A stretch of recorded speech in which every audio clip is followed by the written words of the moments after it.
what matters is how you play. When the ball tips up, how you play in SEC games, and that's what we're concerned with, getting better every day. Alabama does that as good as anybody in the country. This is going to be a fun team both tonight and throughout the season to watch. And what a scene right now. The triple-digit tied again. How does an Alabama team still in the fight? Oh, mercy! Climb the ladder! Jumped off the top of it! How strong you have to be in this game.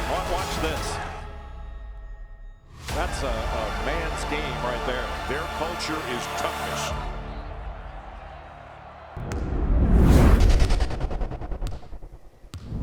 Welcome to another edition of the Nate Oats Show, presented by Tri-Green Equipment, along with the head coach of the Alabama Crimson Tide. I'm Chris Stewart. Coach, another great week. You get to 4-0 to start conference play with a couple of big wins, the first of which came against a very tough, physical Mississippi State team on the road. Yeah, I mean, they're tough. They're physical. They got great interior play with Tolu Smith. They've got good guard play. I mean, Hubbard's good. You know, our guys had to play well to get that win. So I think that was our first, it's our first quad one win that's guaranteed to stay quad one. Right. We've got two others with Indiana State and Oregon that keep, depending on how they played the night before and whatever, keep fluctuating between quad 1 and 2. This one, I don't think is going to leave us. So we needed a solid quad 1 win. You know, you're trying to put yourself in a good position to make the NCAA tournament and move your seeding up. So this is a big one for us. All right, Coach, let's get into the highlights of this one. The Tide going on the road to Humphrey Coliseum, and Mark Sears has been sensational all season long, but also great in this ball game. Yeah, he was really good. I mean, he's been leading scorer in the SEC. He's been good. You know, he picks his spots. He was really good for us late. I mean, this game was a game that we didn't pull away from until the last few minutes, and he was big in the last part of the second half. So, you know, he showed some grit, some competitiveness, you know, made winning plays when it was time to make winning plays. Drew 9 whistles in that game as well, but also Latrell Reitzel Jr., a big night with 19 points. Yeah, he's really been shooting it well for us. We needed him to make some shots, and he did. Mo Diabate with the old board and kick out, it was big. I think this, yeah, transition 3, I thought he might have got fouled on that one. I think the next one's, I think missed the one that he shot right after I pulled him out. But right. And put him back in. Grant was good. Yeah, a little bank 3. Saturday night banking in Starkville. Sometimes it's good to be a little lucky. It is. But, a little double shot on the bank. I thought he did the best job guarding their interior players for us. He did it without fouling. He was aggressive. He went to the rim. You know, he played well for us. He was 1 rebound, 1 point away from a double-double. So I think he's going to start pushing double-doubles fairly regularly. You know, he had some blocks. So, you know, 3 steals, 3 blocks, 9 and 9. He was good. We needed him in a big way. Got the hard hat. Obviously, that designation means a lot in the locker room. And Mark with 22, Latrell with 19, Rylan Griffin somewhat quiet, 17 and 6 relative to what he's going to do in the next game, and we'll show that. But special to get the balance scoring and the contributions from literally all throughout the roster. Yeah, no, it was big. We had 3 guys in double figures with 2 more with 9 points each. So we're right there with putting 5 guys. It's hard to focus on one. I mean, everybody's going to pay a lot of attention to Sears since he leads the conference in scoring. But when Griffin and Estrada and Reitzel and Nelson can all step up and get double-digit scoring, I mean, you got a pretty deep squad. Deep squad, as we would see in the victory over Missouri later, because you were able to get that job done without Mark being on the floor quite a bit. But before we take a look at those highlights, let's look back once again at the 82-74 win over Mississippi State. We go all access here on the show. What it's going to take to win this game tonight is monumental. Like, this place is going to be, they're going to have the most energy. Get yourself locked in to where the sense of urgency is through the roof. And if you don't do it with a sense of urgency, it don't matter. From Humphrey Coliseum, State and Alabama, always tough, always physical. You got 2 teams that really get after each other.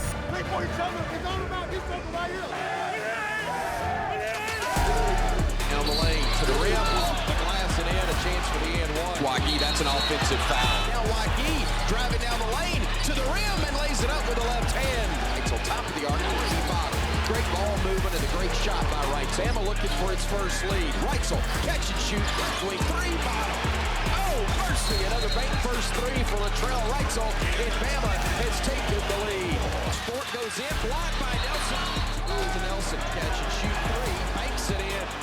A little late night Saturday banking in Starkville.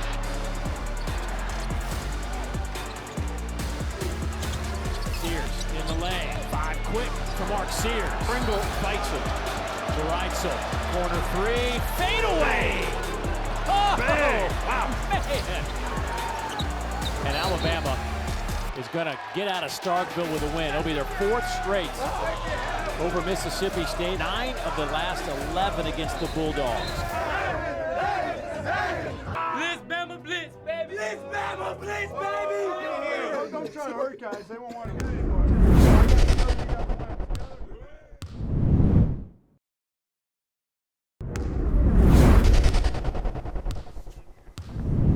Coach, you play a game as tough and as physical as the Mississippi State game, and then you have to face a team like Missouri that's fighting with their backs against the wall, but they were 0-3 in league play coming in. You wonder what's left in the tank, and if your guys are going to come out firing maybe the way they did in Starkville. Tough test against Missouri, but your guys were up to the challenge. Yeah, you know, we didn't pull away from them till late, maybe the last 8 to 10 minutes of the game. But, you know, when we did pull away, we pulled away with a little bang. Ryland played well. Our defense took a little bit of a step back, but we went to the free throw. We only missed one free throw, and that was Sam, who's maybe, you know, one of our best shooters. So thought guys locked in, did that. We out-rebounded them by 12. I thought was good. So there's a lot of good things we did. I think we had the sense of urgency we needed to at the beginning, but we picked it up late. It was nice we were able to win it with Mark getting some rest with his ankle and stuff, because he rolled his ankle in the first half. All right, Coach, let's get into the highlights where the Tide, despite some, for us, we know not for you, Coach, but for us, some interesting weather in the state of Alabama. Great crowd, especially the students, made a lot of noise and made a great environment in this one. They had a lot to cheer about as well. Yeah, it was nice. Students came out huge. We needed it because people down here are a little soft when it comes to the weather. It was not even that bad of a day out. But it was great. You see the student support, and it was great. You know, we had more than just the students come. We had a decent amount of fans there. But Ryland really, the last 8 minutes, Ryland came alive and really helped us pull away from them late. You know, Strada's been playing really well. I mean, he's a guy that can push a triple-double about every night. You know, I think he had 7, 5, and 4 at the half and was on pace for a triple-double. He didn't end up getting one. You know, he didn't get the assist. He needed 2 in the second half, but he's been rebounding it well. He had 4 offensive rebounds in the first half, so he's been playing hard, getting a lot more comfortable on our offense. He's been looking pretty good. Everybody seems to be more comfortable, your squad, and Grant Nelson early knocks down a 3, and Coach, that opens up a lot for him the rest of the way, doesn't it? No, it does. I mean, let Tim attack the rim, and you see he's got size. He can really play as a 5, and you know, he made that 3 early. You know, he goes inside, he can score inside, he rebounds it well. So he's been great for us. You know, he's been able to guard other teams' 5s really well. Red Panda in the house too, Coach. You missed this at halftime. Please tell me you've seen the video. I had no idea that Red Panda was at the Oh, Coach, everybody was talking about the Panda. That's one of the reasons we're glad the ice melted so we could get her to the house. But anyway, Estrada and Griffin with 21 each, 13 from Grant, 8 boards. He's really filling up the stat sheet for you. No, he has blocks, steals, points, rebounds. Yeah, like this game he had 13, 8, 3 assists, you know, 2 blocks. So he's been good. He's been protecting the rim. He's been able to play some 5 for us, play some 4. So, you know, and I think he's a guy that we'll see continue to get better as he gets more and more comfortable and attacking the rim a little bit more. And you know, game to game, you can play him more at the 4, more at the 5, but he's pretty adaptable that way. Much like Red Panda, juggling responsibilities very well. As we'll see, we're going to go all access on the Tide's win over Missouri. This is Crimson Chaos inside Coleman Coliseum. It's a perfect night to be inside, and the perfect night for SEC basketball. We are home now.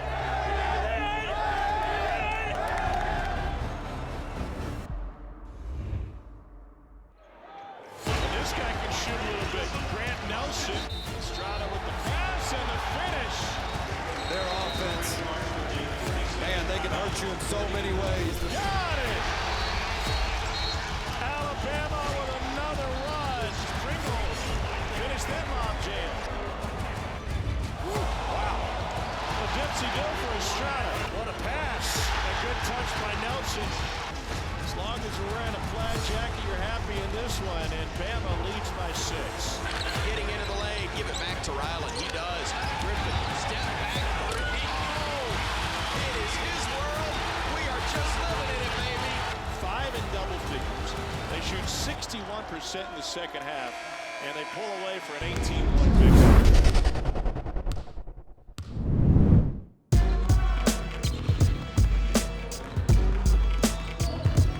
I chose Alabama because of culture, family culture. Coach Oats is a great coach. I just love him. And then the assistant coaches that we brought in, they all were very loving, very caring, and then also the teammates. We just got a culture here that's unbeatable.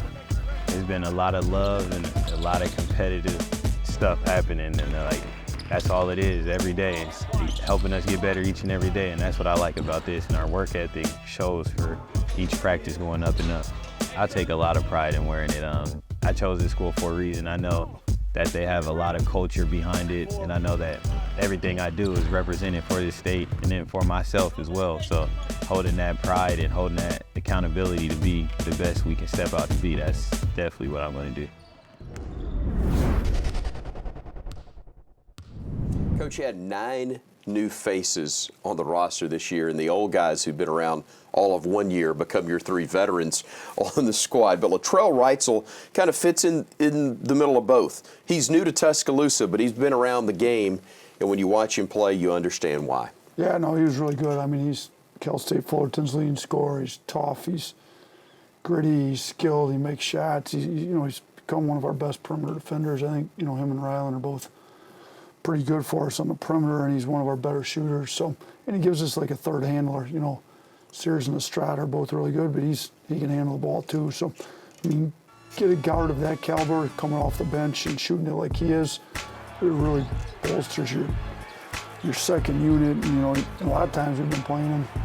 He's playing starter minutes, so we're fortunate to have him. He's been really good for us so far. It's been good defensively from the start, Coach, but you mentioned the offense.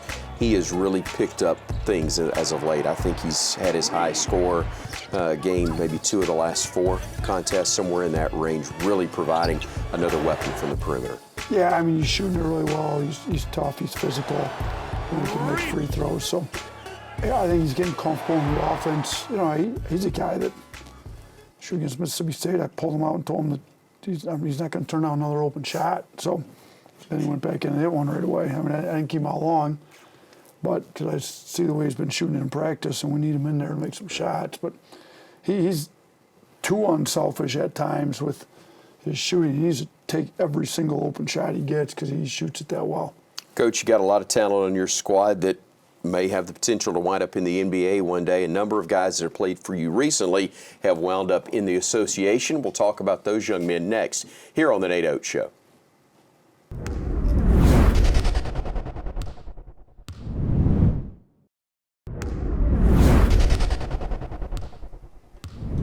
Welcome back to the Nate Oats Show, presented by Tri-Green Equipment. Coach, there is no question that when you go into a young man's home with assistants and you go to recruit them to the University of Alabama, there are a lot of things that you can say that are very, very important. But I've got to think it's extremely impactful when you're not there and they turn on the NBA games and they see guys that played for you now playing and playing very well in the NBA. Yeah, I mean, most of the kids that get recruited at this level want to play in the NBA and have a legitimate chance to play in the NBA. So having success, putting guys in the NBA certainly helps bring the next players in. And, we want to continue to churn out NBA players. So it's nice that we've been able to do a good job at playing NBA system and put them in an NBA system and they get better. And a lot of them are doing really well in the NBA right now. All right, Coach. First guy we're going to take a look at, I think, that first year you're here is a little blurry for me, but he was the year before you arrived, right? J.D. Davis? No. J.D. was our second year. Gotcha. So he was a freshman our second year. Gotcha. third year actually. Okay. He was a freshman or third. He was one of the most athletic. McDonald's All-American, super athletic. You know, was with some. That was the year that we beat the 3 Final Four teams. Right. In between your SEC championship seasons. Got you. So, and JD's playing well for the Celtics G League team. Shackelford's had a couple games for the Oklahoma City Thunder's G League team where he's just really shot it well. He's scoring it well. Kyra's just got traded from. It was nice. We had 2 with New Orleans. Kyra went in the lottery. He's up in Toronto now, so he's gonna find out what some cold weather is really like. North of Buffalo. Yeah, he was in New Orleans with Herb for a while there. Clowney, you know, nobody expected him to go after 1 year, but he came in and played great his first year and ended up going in first round. He just scored his first NBA bucket. He's been playing a lot on their G League team, but they're super high on him. He's got high IQ, works hard. He's one of those, you know, bigs that the NBA is looking for. 6'10" and athletic and can play in the perimeter. Keon, nobody expected to see him. One guy did. Brian Pasick, my broadcast partner, said he reminded him of Latrell Sprewell. Yeah, he's super athletic like that. He came here out of JUCO with no other high major offers. Played well. He's a 3-and-D guy. He's starting games for the Sacramento Kings, who's one of the better teams in the West. Brandon, I mean, National Player of the Year candidate. I mean, I thought he was best player in the country when he was here his 1 year, but he's been really good for the Hornets. He's currently injured, but he's had some good games, and he's 6'8" guard. Those guys have been looking really good in the NBA. So then Herb, you know, ends up staying 4 years. We had him for his last 2. You know, he kind of just kept getting better and better. Shot it a little bit better for us. You know, and he's ended up starting his second game as a rookie and really hasn't come out of the starting lineup since with the Pelicans. He just signed it, the most he could sign for with an extension, I think about $50 million. So couldn't be happier for a guy. I mean, Herb's. You don't pick favorites, but that's everybody's favorite, isn't it? Nah, he's great. Really He plays hard. He's about fantastic. the right stuff, and he got rewarded for it, so I'm super happy. But, yeah, we got a lot of guys playing well for us in the NBA right now. It's great to see. Glad to have you with us. We're back with more in just a moment.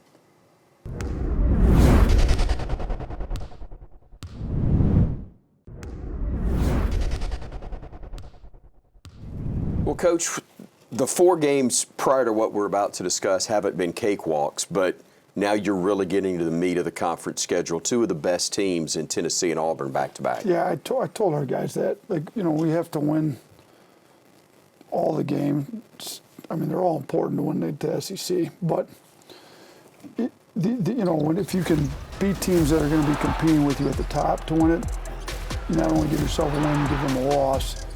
So these are the games where you can really put yourself in a great chance, you know, in a great spot to win the SEC. So these next 2 games are huge. Tennessee on the road, and obviously Auburn's a huge rival game, but it's also, you know, those are the 2 best teams metric-wise in the league right now. So those are the 2 that are ahead of us. So big stretch, you know, if we could find ourselves to 2 wins here, we'd put ourselves in a great spot to win in the league. Saturday trip to Knoxville, home game on a Wednesday against the Auburn Tigers. We'll have both on the Crimson Tide Sports Network, and we'll talk about them both next week right here on the Nate Oats Show.